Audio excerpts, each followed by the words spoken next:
போகிறோம். எப்படி பண்ணுறதுன்னு பாருங்கள் ஒரு வாட்டி. 1 கப் சிறுபருப்பு எடுத்துங்க. 1.5 கப் சர்க்கரை. நான் 1 கப்பு தான் வச்சு காட்டுறேன். அதுக்கப்புறம் 1/2 கப்பு நான் எடுத்துப்பேன். நெய் பாக்கெட்டு 2 எடுத்துருக்கேன். முந்திரி, திராட்சை, ஏலக்காய் எல்லாம் வச்சுருக்கேன். வேணுன்றவங்க திராட்சை போட்டுக்கோங்க, வேணான்றவங்க முந்திரி கருவை போட்டுக்கலாம். நான் சும்மா சாப்பிட்றதுக்கோசம் முந்திரி வச்சுருக்கேன். ஒரு ஆரோக்கிய பால் வச்சுருக்கேன். இது வரையும் தான் செய்ய போகிற இன்க்ரீடியன்ட். சிறுபருப்பு எடுத்து கழுவி கொஞ்சம் கடாயில் ஊற்றிங்க. கொஞ்சம் பால் எடுத்து தனியாக கொதிக்க வச்சுங்க. அதுக்கப்புறம் சொல்கிறேன். சிறுபருப்பு நல்லா கழுவிட்டு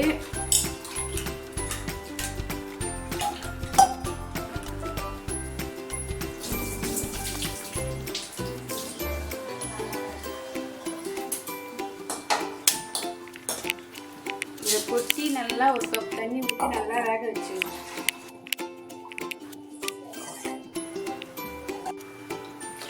இது நல்லா சிலுக்க வேகலாம். அது வரையும் வேக வச்சுட்டு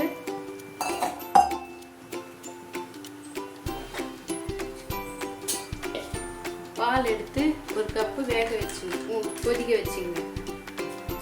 அடுப்பு நல்லா ஸ்பீடாக தான் எடுத்து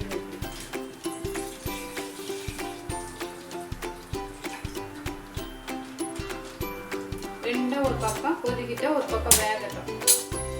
அதுக்கப்புறம் அது நல்லா வெந்த பிறகு தான் எல்லாம் இது பண்ண முடியும். அதனால் அது வேகட்டும். பால் நல்லா கொதிக்குது. அது சிறுவில் வச்சு நல்லா கொதிக்க சுண்ட வைங்க. சிறுபருப்பு ஒரு பக்கம் வெந்திருக்கு. சிறுபருப்பு கேசரி எப்படி செய்யறதுன்னு கொஞ்சம் ரீக்காக பார்க்கலாம். ஒரு பக்கம் பால் கொதிக்குது, இது பக்கம் நல்லா வெந்த சிறுக்கு நல்லா அழியாக வேக வைக்கணும். அப்போ தான் கேசரி கொஞ்சம் பார்க்கறதுக்கு நல்லா இருக்கும். ரவை கேசரியோட இது கொஞ்சம் வித்தியாசமாக இருக்கும். ட்ரை பண்ணி பாருங்க.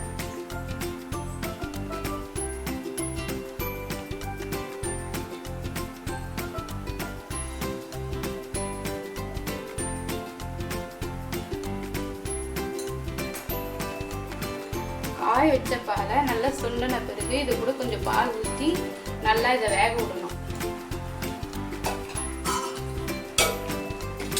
வேக விட்டு இது நல்லா மசிஞ்சிச்சான்னு பார்த்து அடி பிடிக்காத அளவுக்கு கிளறி விடணும். இது நல்லா வேகட்டுன்னுட்டு ஒரு சிட்டிகை கேசரி பவுடர். ரொம்ப போட்டுறாதீங்க, கொஞ்சமாக போட்டுங்க. அதையும் சேர்த்து கிளறி விடுவாங்க.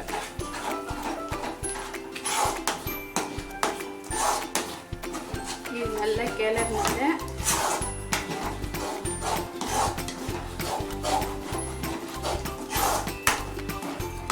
சர்க்கரை 1 கப்பு அதையும் நல்லா கிண்டிக்கங்க. கொஞ்சம் கொஞ்சமாக போட்டு சிம்மில் தான் வச்சுருக்கேன்.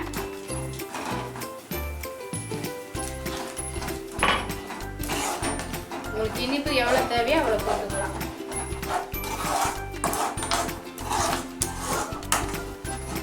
இது நல்லா கிண்டணும்.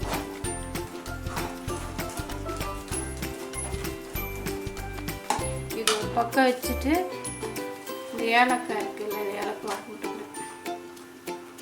ஒரு பக்கம்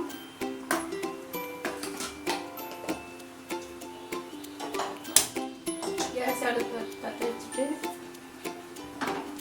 நெய் ஊற்றிக்கலாம். நெய் கட் பண்ணி 2 ஊற்றிக்கலாம்.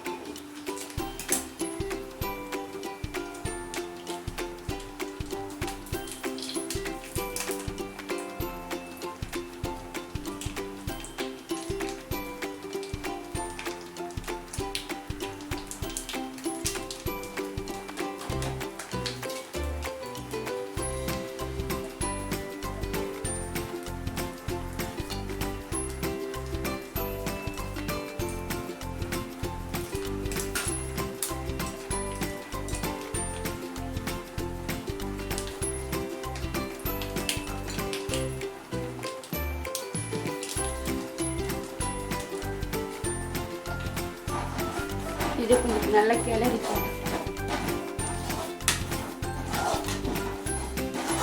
நல்லா சுண்டணும். சொன்னாதான் கேசரி பாவு வரும்.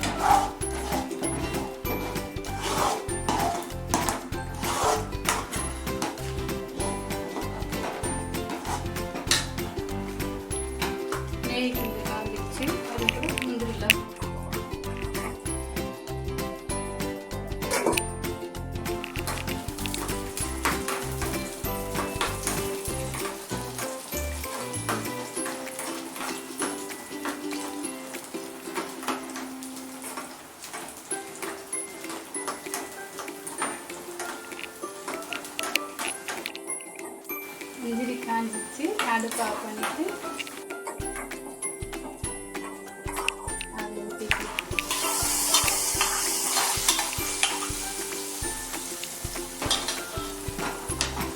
நல்லா கிளறுங்க, அப்போதான் கொஞ்சம் நல்லா இருக்கும்.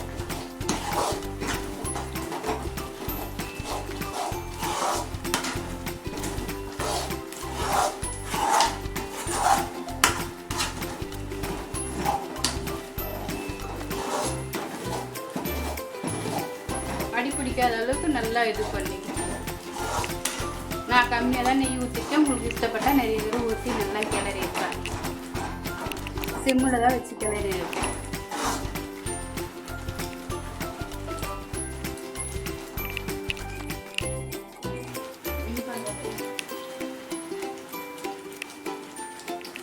இனிப்பு இருக்கு.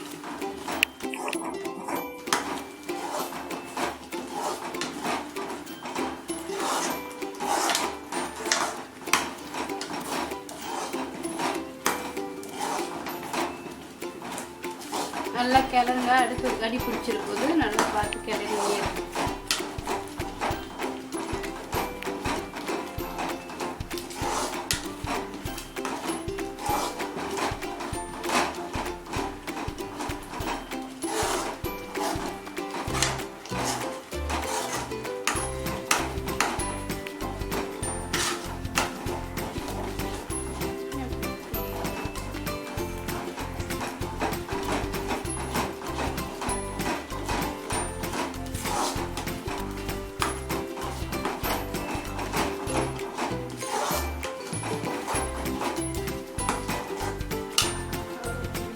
அவ்வளோதான், முடிஞ்சிச்சு. ஒரு கப்பில் போட்டு சாப்பிடும். அடுப்பு ஆஃப் பண்ணிடுறோம்.